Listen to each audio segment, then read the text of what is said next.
తెలంగాణలో ప్రాజెక్టుల శంకుస్థాపన ప్రారంభోత్సవాలు చూడడానికి ప్రధానమంత్రి వస్తున్నారంటూ కేంద్ర మంత్రి కిషన్ రెడ్డి తెలిపారు. హైదరాబాద్లో కేసీఆర్ నిర్లక్ష్యం కారణంగానే ఎంఎంటీఎస్ పెండింగ్లో పడిందని అన్నారు. వందే భారత్ రైలు హైదరాబాద్ నుంచి తిరుపతి వరకు రేపు ప్రధాని ప్రారంభించనున్నారని తెలిపారు.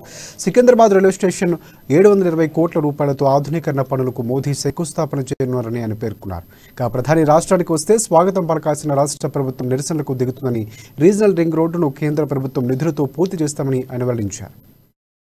తెలుసుకోవాల్సిన అవసరం ఉంది. స్వాతంత్రం వచ్చిన తర్వాత ఇప్పటి వరకు మన రాష్ట్రంలో 2500 కిలోమీటర్ల జాతీయ రహదారులు ఉంటే ఒక్క నరేంద్ర మోడీ గారే అదనంగా 2500కు అదనంగా మరో 2500 నూతన జాతీయ రహదారులు నిర్మాణం చేసి మన తెలంగాణ ప్రజలకు ఇచ్చినటువంటి విషయాన్ని ఈ రోజు తెలంగాణ సమాజం అర్థం చేసుకోవాల్సిందిగా కోరుతా ఉన్నాను. 1,04,000 కోట్ల రూపాయల జాతీయ రహదారుల నిర్మాణం కోసము ప్రభుత్వము ఖర్చు పెడతా ఉంది. అదేవిధంగా ఈ రోజు జాతీయ రహదారుల్లో ఇటు ఆంధ్ర రాష్ట్రమైనటువంటి కర్నూలు ప్రాంతం వరకు, ఇటు కోదాడ వరకు, భద్రాచలం వరకు, ఆదిలాబాద్ వరకు, ఇటు బీదర్ వరకు అన్ని రకాలుగా జాతీయ రహదారులు